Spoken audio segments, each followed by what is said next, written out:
안녕하세요, 김세희입니다. 이번 시간에는 2024년 11월에 시험 본 유통관리사 3회 마지막 4과목 유통정보 시스템 보도록 하겠습니다. 71번부터 90번까지 문제 풀 거고요. 총 20문제로 형성이 되어 있습니다. 하나당 5점씩이라고 생각하시면 될 것 같아요. 바로 1번부터 문제 풀어가도록 하겠습니다. 유통업체에서 활용하는 판매 시점관리 시스템에 대해서 설명한 것을 옳지 않은 것은 했습니다. 판매 시점 관리 시스템이라는 건 포스 시스템을 얘기하는 거죠. 그래서 1번부터 바로 볼게요. 유통업체에서는 판매 시점 관리 시스템을 통해 영업 및 서비스를 효율적으로 처리하고 있다. 맞는 얘기입니다. 자, 그 다음에 판매 시점 관리 시스템은 판매와 관련된 다양한 정보를 수집할 수 있다. 맞는 얘기죠. 포스 시스템은 고객 정보라든가 그 다음에 고객들이 그 연령층별로 어떤 제품을 사는지도 알 수 있고요. 이를 통해서 CRM도 가능하게 됩니다. 유통업체에서는 고객의 정보와 판매 시점 관리 시스템을 통해 확보한 데이터를 통해서 보다 효율적인 마케팅을 수행할 수 있게 됐다. 그렇죠. 이 CRM이 가능해졌죠. 판매 시점 관리 시스템은 스캐너는 바코드로부터 상품에 대한 데이터를 확보하도록 지원하는 입력 장치이다. 맞는 얘기입니다. 유통업체에서 판매 시점 관리 시스템 내의 고객 정보와 구매 이력에 대한 정보를 고객의 사전 승인 없이 제조업체와 활용할 수 있다. 말도 안 되는 소리죠. 원래 개인정보는 반드시 고객 동의하에 수집되어야 하고 제3자의 공유에도 사전 승인이 꼭 필요합니다. 따라서 고객 동의 없이 정보를 공유하는 것은 법적으로도 그렇죠. 위법에 해당이 되겠죠. 자, 그래서 답은 5번이 됩니다.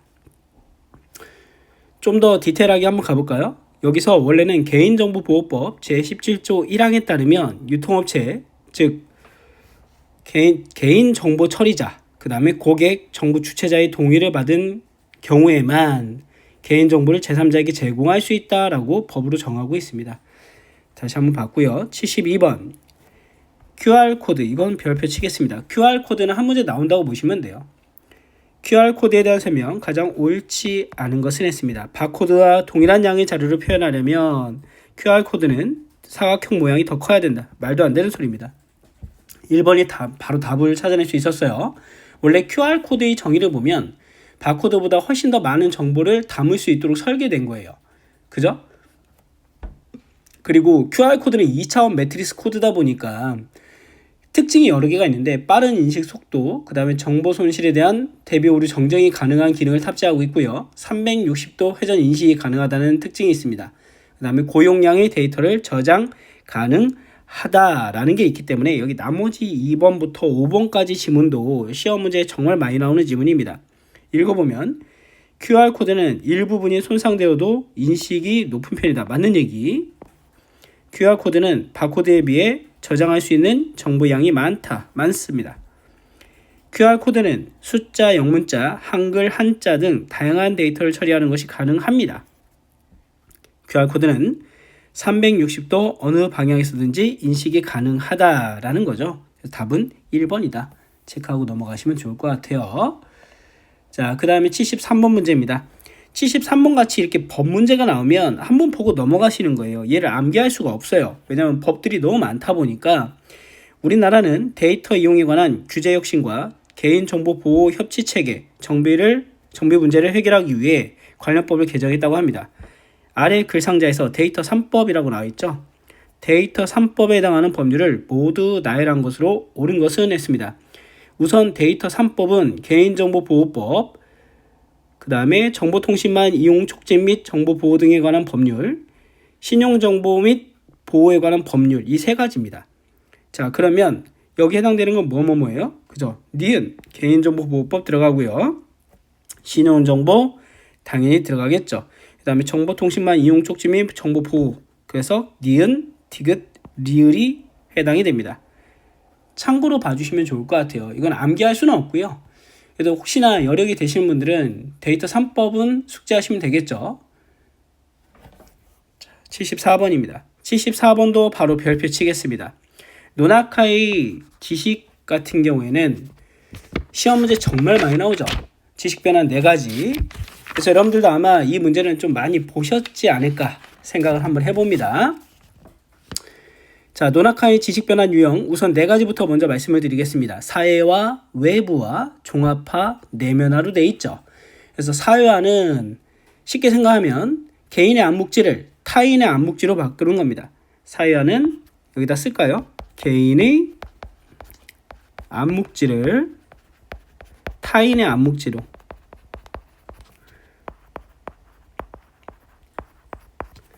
자, 그 다음에 외부화를 보시면 외부화는 여러분들도 많이 문제를 푸시면서 보셨을 거예요. 이전 문제도 계속 나왔거든요.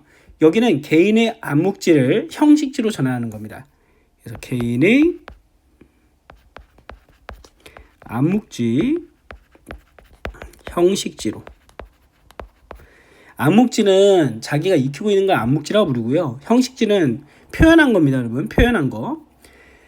자, 그러면 종합화라는 게 있죠. 종합화는 그쵸, 형식지를 형식지로 표현한 겁니다. 그 다음에 내면화가 있는데 내면화는 형식지를 암묵지로 바꾸는 겁니다. 형식지를 암묵지로. 자, 이제 분류를 했으니까 하나씩 한번 사례를 한번 볼까요? 사회화 같은 경우에는 개인의 암묵지를 타인의 암묵지로 바꾸다 보니까 예를 들면 관찰, 모방, 전수, OJT 같은 게 해당이 될 거고요. 외부화 같은 경우에는 개인의 암묵지를 형식지로 바꾸는 거죠. 매뉴얼 작성하는 거. 자, 그 다음에 종합화는 형식지를 형식지로 만드는 거예요. 그래서 예를 들면 요약지를 작성하는 거. 이미 나와 있는 문서를 보고 요약지를 작성하는 게 아마 대표적인 종합화의 모습이라고 보시면 될 것 같습니다. 자, 그 다음에 내면화는 형식지를 암묵지로 체득하는 거잖아요. 매뉴얼을 습득한다든가 아니면 노하우를 습득하는 절차가 되겠습니다. 자, 딱 보셔도 지금 아닌 게 보이시나요? 우선은 여기서 내용을 한 번씩 볼까요? 자, 1번에 보시면 사회화는 생각이나 노하우를 언어나 그림 형태로 표현한다. 괜찮은 얘기인가요? 아니죠. 여기는 언어나 그림이 잘못됐다 라는 겁니다. 암묵지로 바꿔야 되는데 형식지로 바꾼다 했으니까요. 1번 틀렸고요. 자, 외부화 같은 경우에는 어떻게 됐죠? 암묵지를 형식지로 바꿔야 되겠죠. 노하우를 전수받는다. 얘도 지금 어떻게 보면은 잘못 설명하고 있죠. 반대로 형식화, 고객 분석 내역을 보고 고객 형태 유형을 체크한다. 이거는 형식화라는 용어 자체가 없습니다. 내면화, 인턴을 하면서 체득한 조직에서 바른 생활을 블로그에 올려 예비 인턴들에게 공유한다. 얘는 어떻게 보면 학습에 대한 체득 과정이겠죠. 지금 내면화는. 근데 지금 블로그 공유라고 했는데 이거는 지금 여기서 말하는 내면화의 내용이 아닙니다. 내면화는 형식지를 암묵지로 체화하는 거거든요.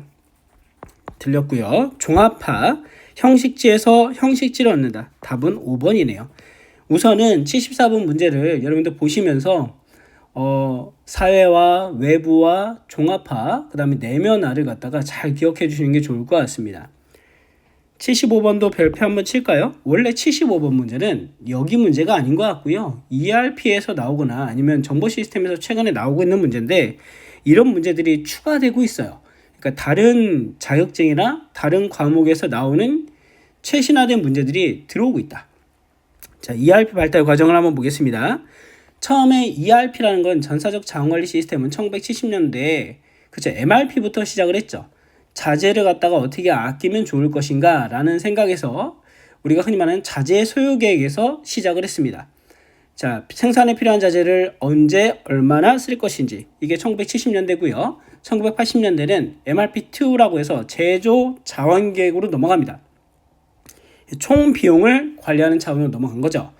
그래서 1980년대에서 1990년대를 가면서 이제 컴퓨터가 활용이 되면서 ERP라는 전사적 자원관리 시스템이 나오게 되고요. 전사적 자원관리 시스템은 MRP2에다가 기존의 회계, 인사, 유통, 영업 등 전체 자원을 우리 회사 거를 관리하는 시스템이 정리가 되게 됩니다. 그래서 ERP가 나오게 되고요. 그 ERP가 나오고 나서 2000년대에 들어서면서 확장형 ERP라고 하는 Extend ERP가 나오게 됩니다. 이 확장형 ERP를 통해서 우리 회사뿐만 아니라 연계되어 있는 외부 네트워크를 다 관리하게 된 거죠. 그래서 이렇게 보시면은 답은 몇 번? 그렇죠. 답은 3번이네요. 76번 문제 보도록 하겠습니다. 글로벌 기업이 공급 사실만 관리해서 복잡한 물류체계 효율적으로 운영하기 위해 추진하는 글로벌 물류 전략 중의 하나인 지연 전략 밑줄 긋고요. 에 대한 설명으로 가장 옳지 않은 것은 했습니다. 여러분들 지연 전략을 한번 정리를 한번 해보고 넘어가겠습니다. 지연 전략은 제품 생산의 마지막 단계에 완성을 미루었다가 고객의 요구를 확인한 후 이를 반영해서 최종 생산을 하는 전략이다. 그래서 이를 최대한 활용하기 위해서는 중앙 집중화라는 건 이미 만들어진 상품이란 거거든요. 얘보다는 제품 설계보다는 가능한 제품의 최종 구성을 늦추고 주문 생산이 발생한 후에 필요한 사항을 변경할 수 있도록 우리가 옵션이라고 부르는 거죠. 이런 것들을 갖다가 발전시켜야 된다라는 겁니다. 그래서 원래 이 지연 전략의 장점을 보시면 재고 비용을 절감할 수 있고 고객 맞춤형 대응이 가능하고 수요 불확실성의 유연한 확보가 가능하다라는 게 있습니다. 그래서 1번 문제부터 보시면 지문부터 지연 전략은 일반적으로 재고 수준을 적게 보일 수 있게 한다. 맞는 지문. 지연 전략 이점을 최대한 활용하기 위해서는 중간 집중화를 고려한 제품 설계가 필요하다. 이거 잘못됐죠? 반대로 설명하고 있다. 3번과 4번, 5번도 맞는 지문이니까 한번 읽어보세요. 자, 77번입니다. QR 별표 치겠습니다. QR 시스템은 여러분들도 여러 번 들어봤죠? QR이라는 건 Quick Response를 의미합니다. 1980년대 미국의 의료 산업에서 QR 시스템이 도입되기 시작을 했고요. QR 시스템은 공급망에서 상품 흐름을 개선하기 위해 판매업체와 제조업체 사이에 제품에 대한 정보를 공유하고 제조업체는 효과적으로 원재료를 충원하여 제조하고 유통함으로써 효율적인 생산과 공급 체인 재고를 최소화하려는 전략을 의미합니다. 즉 포인트는 두 개가 있어요. QR은 미국 의류에서 시작했다는 거, 그 다음에 유통업체와 소매업체가 수요에 빠르게 대응하기 위한 전략으로 찾아낸 겁니다. 그래서 우리가 알고 있는 자라 같은 업체가 가장 대표적인 업체가 되겠죠. 자, 옳지 않은 것 보겠습니다. 답은 몇 번이에요? 77번의 답은 3번이죠. 1번부터 바로 볼까요? 77번 제조업체를 중심으로 신속한 대응을 핵심으로 한다. 제조업체 포함입니다. 그 다음에 G2에서 발전해서 QR의 개념이 형성되었고 QR의 발전해서 ECR의 개념이 형성되었다라는 건데 원래 G2라는 건 재고 목적 최소화에서 시작을 해서 QR 빠른 시스템 대응으로 넘어왔고요. 그 다음에 ECR은 유통업체 중심의 소비자 대응으로 넘어온 겁니다. 맞는 지문. QR은 유통업체 및 소매업체를 중심으로 효율적인 대응을 하기 위해 1993년 식품 잡화 슈퍼마켓에서 출현한 게 아니죠. QR은 어디서 출현한 거라고요? 그렇죠. 의류업체에서, 의료산업에서 제일 먼저 등장을 했다라는 겁니다. 그래서 답은 몇 번이에요? 3번이다. 나머지도 맞는 지문 읽어보시면 되겠습니다. 자, 78번입니다. 전자식 교환, 전자식 문서 교환이죠. EDI는 웹 클라우드와 결합된 형태로 진행하고 있다.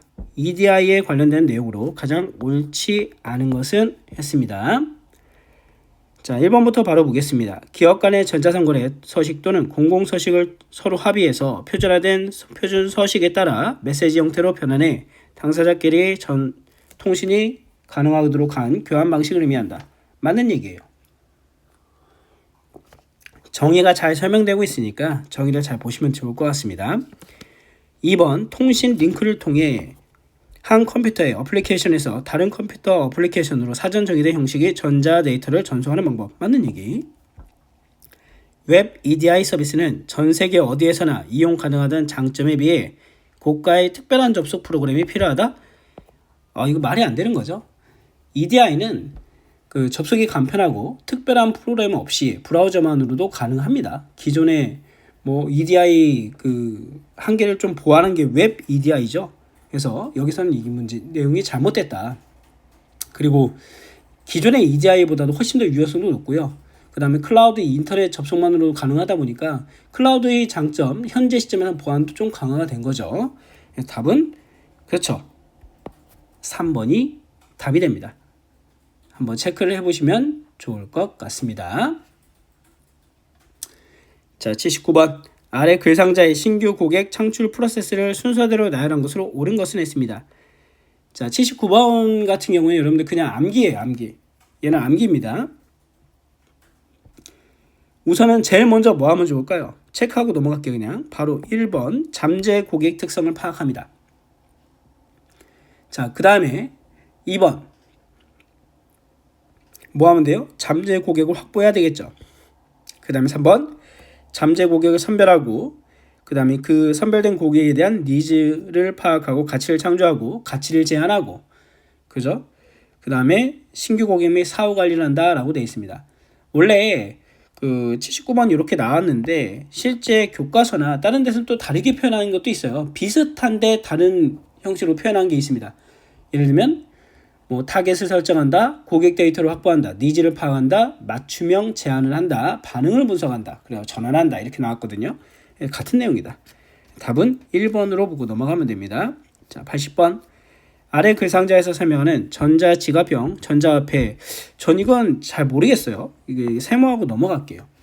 세모하는데 이게 뭐냐면 전자지갑 화폐를 갖다가 물어본 거거든요. 여기도 나오죠. 문제 오류로 가담한 발표시 1번으로 발표되었지만 확정 답안 발표시는 1번, 4번, 5번이 정답 처리됐다. 중복 정답 처리된 겁니다.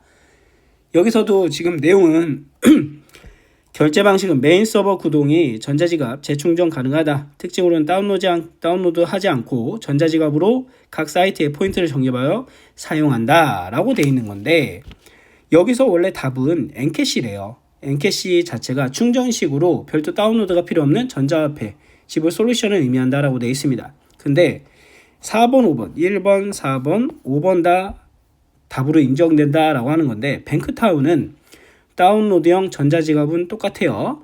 그래서 은행 계좌 정보, 신용카드 정보를 저장해서 인터넷 뱅킹과 연결한 겁니다. 여기 좀 다른 내용이죠. 인터넷 뱅킹과 연결한 건 뱅크타운. 그 다음에 아이캐시는 신용카드, 계좌이체, 무통장 입금을 통해서 재충전이 가능한 다운로드형 전자지갑, 다양한 상거래를 지원하는 형태가 아이캐시. 그 다음에 애니카드 같은 경우에는 온라인 전용으로 화폐 가치가 저장된 선불카드를 구매하여 사용하는 방식을 의미합니다. 금액을 제한하지 않고 가맹점을 운영하는 게 애니카드. 사이버패스는 온라인 전용으로 개인 인식번호를 입력하여 결제하는 방식. 인터넷 결제와 전화카드로 사용할 수 있으며 전자우편을 이용해 타인에게 증정할 수도 있는 게 여기입니다. 근데 애매해요. 그래서 다시 나오지 않을 수도 있습니다. 이렇게 한번 문제를 냈다가 실수가 좀 밝혀지거나 아니면 문제의 오류가 나타난 거는 웬만하면 다시 안 하거든요. 그래서 이런 게 있구나 하고 넘어가시면 좋을 것 같아요. 자, 81번 아래 그 상자에 OECD 프라이버시 8대 원칙이 있다고 합니다. 이 OECD 프라이버시 8대 원칙에 대한 설명 옳지 않은 것 했습니다. 우선은 8대 원칙을 여러분들이 한번 기억을 하실 필요도 있어요. 애우지는 않고 그냥 한번 체크를 해보실 필요는 있습니다. 제가 8원칙을 말씀을 드릴게요. 수집 제한의 원칙, 그 다음에 안정성 확보의 원칙, 정보 정확성의 원칙, 목적 명시의 원칙, 이용 제한의 원칙, 공개의 원칙, 개인 참가의 원칙, 책임의 원칙이 있습니다. 그래서 기억을 보시면 안정성 확보의 원칙이라고 있는데, 이 안전성 확보의 원칙은 개인정보의 침해, 누설, 도용 등을 방지하기 위해 물리적, 조직적으로 안전조치를 확보해야 된다라는 겁니다. 그게 안정성 확보의 원칙이에요. 지금 81번에 보시면 근데 지금 옳지 않은 것, 지금 설명을 잘 연결하지 못하고 있죠. 개인정보의 수집은 합법적으로 공정한 절차에 의해 가능한 정보 주체에게 알리거나 동의를 얻은 후에 돼야 된다라는 건데, 이거 수집 제한의 원칙이에요. 수집 제한의 원칙이고요. 그럼 기억은 틀렸네요. 소고형이죠. 그럼 기억에 들어간 걸 다 없애줍니다. 그럼 4번과 5번 두 개만 남네요. 옳지 않은 것만이니까 5번과 4번이 아웃되고 1, 2, 3번 둘 중에 하나겠네요. 셋 중에 하나. 자, 니은 정보 정확성 원칙 볼까요? 개인정보는 그 정보의 목적에 부합하는 것이며 이용 목적의 범위에 따라 정확하고 안전한 상태의 유지가 필요하다. 그래서 여기는 맞는 얘기, 니은은 맞는 얘기. 그러면 1번은 아웃되죠. 그러면 2번과 3번 둘 중에 하나겠네요. 자, 그 다음에 목적 명확화의 원칙. 개인정보는 수집 시 목적이 명확해야 하며 이를 이용할 경우에도 수집 목적이 실현 또는 수집 목적이 양립돼야 되고 목적이 변경될 때마다 명확히 해야 한다. 얘도 맞는 얘기네요. 이것도 맞으니까 지금 틀린 걸 찾는 거거든요. 옳지 않은 거. 그러면 2번도 아웃. 그러면 3번밖에 남지 않은데 미음 한번 볼까요? 미음을 보시면 개인정보의 분실, 불법적인 접근, 훼손, 사용 변조, 공개 등의 위험에 대비하여 합리적인 안전보호장치를 마련해야 된다라고 되어 있는데 미음은 안전성 확보의 원칙이죠. 안전성 확보의 원칙입니다. 그래서 미음 틀렸네요. 니을은 맞고요. 그래서 틀린 걸로 따지면 기억과 미음. 답은 3번입니다. 자, 82번 문제 볼까요? CRM 별표 치겠습니다. 아래 글상자에서 설명하는 잠재 고객 발굴을 위한 기존 고객에 대한 CRM 분석의 내용으로 가장 옳은 것을 했습니다. 기존 고객과 비슷한 모습을 지닌 그룹을 찾아내는 방법이다. 현 고객의 가족 상황, 프로필, 계약 동기, 상품 성향, 추세 분석, 인구 통계적 자료, 구매 의사결정과 의견 제시 등을 목적으로 이용되는 분석 방법이다. 요거는 시험 문제 정말 많이 나옵니다, 여러분. 그래서 원래 현 고객의 가족 상황이나 프로필 성향을 분석하는 걸 기억해 주세요. 하우스 홀딩 분석이라고 부릅니다. 3번 체크해 주시면 좋을 것 같아요. 하우스 홀딩 분석. 자, 그러면 아웃바운드 분석은 뭐냐? 고객에게 먼저 접근해서 반응을 유도하는 방식을 아웃바운드, 인바운드는 고객이 자발적으로 유입되게 하는 건 인바운드. 그렇게 보시면 되죠. 자, 그 다음에 현재 고객 구성원 분석은 뭐냐? 고객의 성격, 사용 실태, 충성도를 분석하는 겁니다. 지금 사용하고 있는 고객들을 통해서. 자, 그 다음에 캠페인 효과 분석과 최적 고객 추출이라고 되어 있는데 여기는 캠페인 기간, 종류에 따른 실적, 그 다음에 캠페인 반응, 그 다음에 무반응 고객, 그 다음에 특성, 그 다음에 캠페인에 대한 상품의 유지율 이런 것들을 분석하는 거죠. 그래서 여기서 답은 3번인데 인바운드, 아웃바운드도 체크를 한번 해주시는 게 좋을 것 같습니다. 자, 83번. 83번도 어떻게 보면은 이 문제도 최근에 ERP 쪽에서 나오는 문제라고 보시면 될 것 같아요. 클라우드 컴퓨팅 서비스 지원 수준에 따라 구분된 유형으로 가장 옳은 것 찾아봐라 라고 되어 있습니다. 개인용 컴퓨팅 환경, 클라이언트 서버 환경, 그 다음에 클라우드 컴퓨팅 환경 나와 있죠. 우선 잘 모르겠어요. 세모하고 넘어갑니다. 근데 이거 하나만 기억해 주시면 돼요. 클라우드 컴퓨팅은 IaaS, PaaS, SaaS 세 가지 서비스 모델로 되어 있습니다. 답은 2번이에요. 이렇게 보시면 된다. 가장 옳은 겁니다. 나머지는 세모치고 넘어가세요. 이건 그리고 다시는 안 나올 문제인 것 같아요. 체크 한번 해보시고요. 자, 뭐 하나씩 보자면 여기는 뭐 1번부터 보시면 개인용 컴퓨팅 환경, 클라이언트 서버 환경, 클라우드 컴퓨팅 환경인데 뭐 지금 여기 위에 보시면 컴퓨팅 서비스 수준에 따라서 구분된 거라 했죠. 얘는 환경적 구분이죠. 말 그대로 하면 환경적 구분. 자, 그 다음에 3번은 그럼 뭐예요? 얘는 플랫폼 운영하는 기술 구성 요소를 얘기하는 거고요. 4번은 범주가 좀 이것저것 섞어놓은 거고 그 다음에 5번도 분류 기준이 명확하지 않습니다. 자, 84번. 메타버스를 구현하는 주요 기반 기술과 그 설명이 가장 옳지 않은 것은 S입니다. 1번 XR 기술. 현실과 가상세계를 연결하는 인터페이스로 현실과 가상세계의 공존을 촉진하고 몰입감 높은 가상융합 공간과 디지털 휴먼을 구현하는 데 사용된다. 맞는 얘기예요. 새로운 용어들은 그냥 보시면서 아 맞구나 이런 거구나 하고 넘어가 주세요. 자, 디지털 트윈 기술, 가상세계, 현실세계의 3D를 복제하고 동기화한 뒤에 시뮬레이션, 가상훈련을 통해 지식 확장과 효과적 의사결정을 지원한다. 맞는 얘기.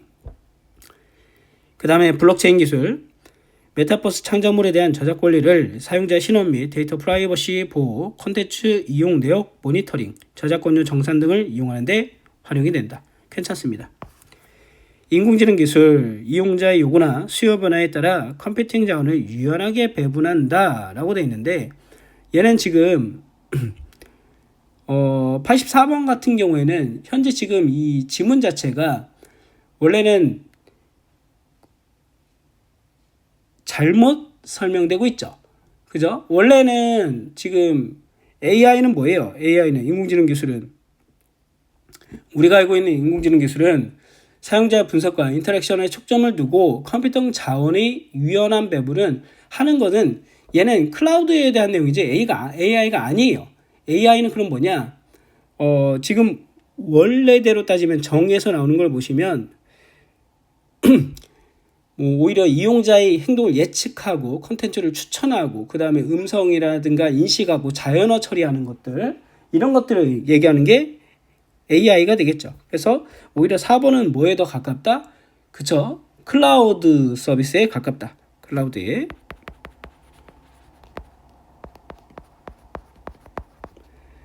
서비스에 가깝다. 그 다음에 5번도 맞는 지문 넘어갑니다. 85번 아래 글상자 융합기술의 2단계에 부합하는 사례만 나열한 거 되네요. 그래서 융합기술 발전의 2단계 있는데 1단계와 2단계, 3단계가 있습니다. 자, 우선 1단계를 한번 알아보시면 1단계는 IT 기술과 산업 간의 기술을 통합한 겁니다. 기존 기술, 상품, 서비스 결합을 통해서 신제품을 만들어낸 창출하는 사례죠. 그래서 예를 들면은 뭐 휴대폰하고 MP3를 합쳐서 지금 우리가 사용하는 스마트폰이 나온 것들, 그 다음에 뭐 방송하고 통신이 합쳐서 IPTV가 나온 것들, 휴대용 PC 뭐 이런 것들이 해당이 될 거예요.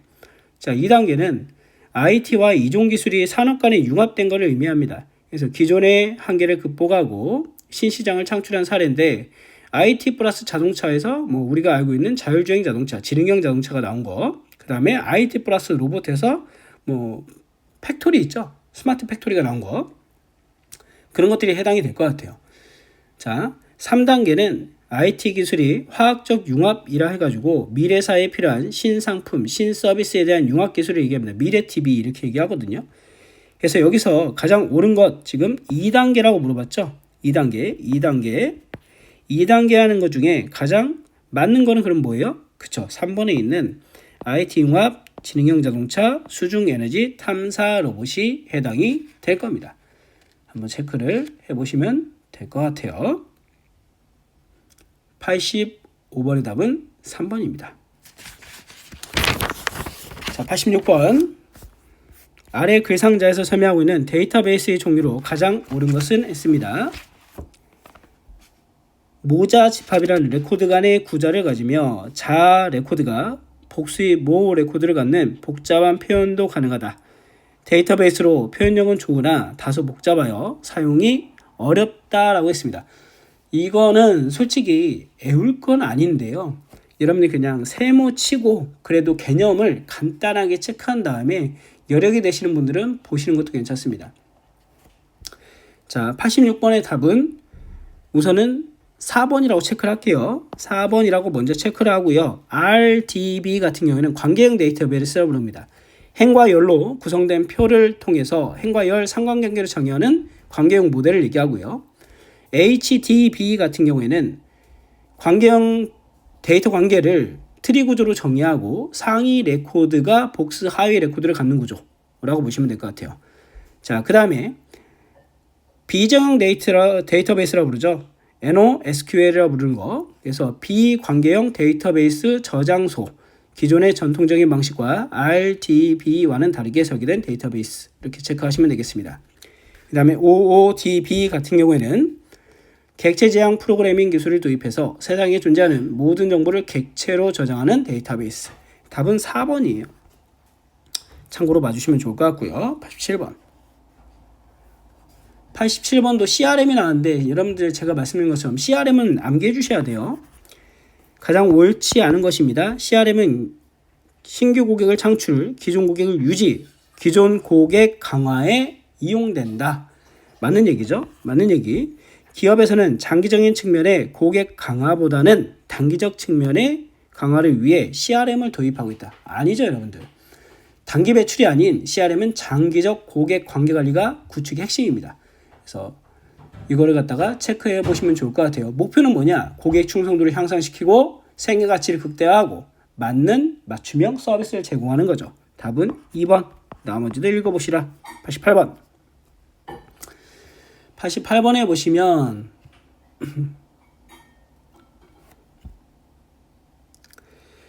자, 전사적 자원관리와 관련된 내용으로 옳지 않은 것 했습니다.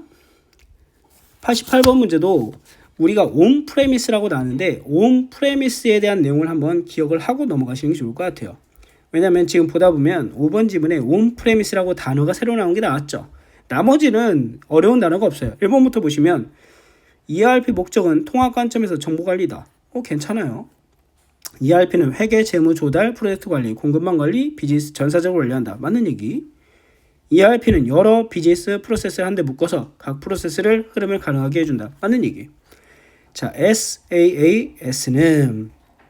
SaaS가 뭐예요? 소프트웨어 서비스라는 얘기죠. 클라우드 서비스.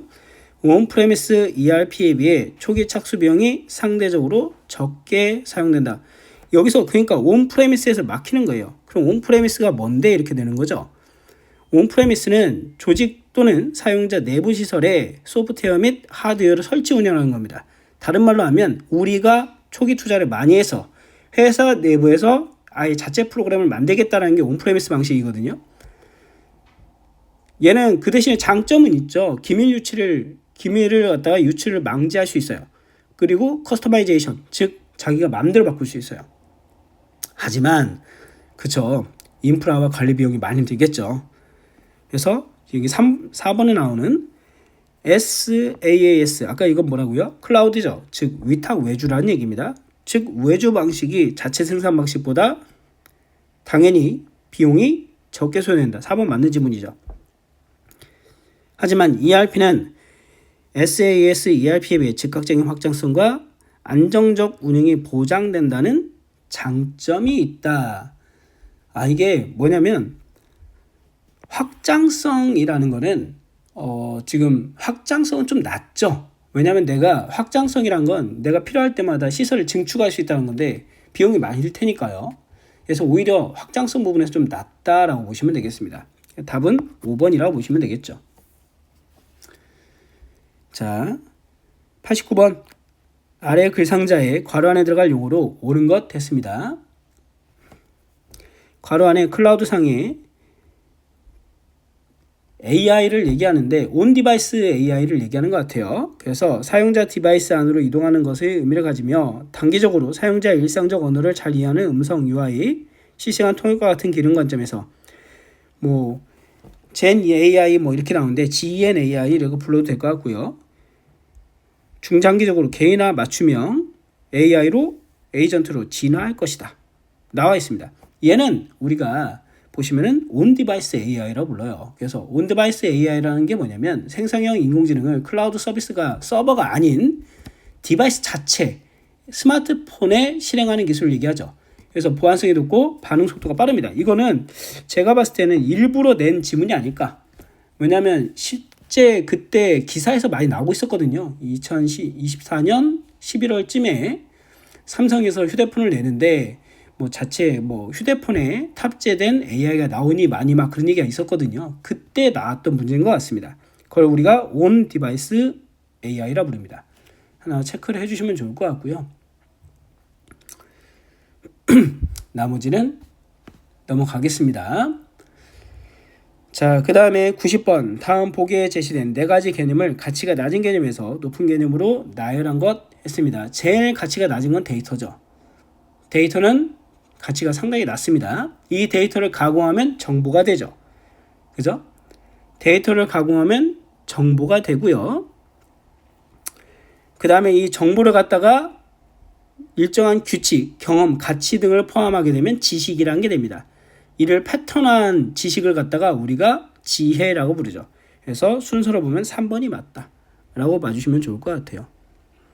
그리고 다시 한번 마지막에 온 디바이스 AI에 대해 생성형 AI에 대해서 다시 한번 알려드릴게요. Gen AI 이렇게 부르기도 하고 Gen AI라고 부르는데 원래 약자는 뭐라냐면 제너러티브 AI라고 부른대요. 그래서 생성형 AI라고 부르는데 클라우드 서비스로 데이터를 전송해 분석하고 다시 기계로 보내는 방식에서 벗어나 스마트 기기 내부에 자체적으로 정보를 수집, 연산을 처리하는 방식을 우리가 온디바이스 AI라고 부른다. 그래서 장점과 단점을 보시면 장점은 클라우드 기반 AI보다 빠른 속도, 그다음에 정보 보호가 가능하고요. 비용이 절감된다는 거. 단점은 그죠, 메모리 한계가 있다는 게 단점입니다. 앞으로는 더 좋아지겠죠. 그래서 여기까지 한번 봤고요. 다음에는 2024년도 2회차 문제를 한번 풀어보도록 하겠습니다. 2회 1회까지만 풀고요. 그 다음에 2025년도 거 풀고, 그 다음에 지금 제가 문제를 풀면서 요약지를 정리하고 있습니다. 그 요약지 정리되면 다음에 문제풀이 또 하면서 요약 강의도 진행하도록 하겠습니다. 수고하셨습니다.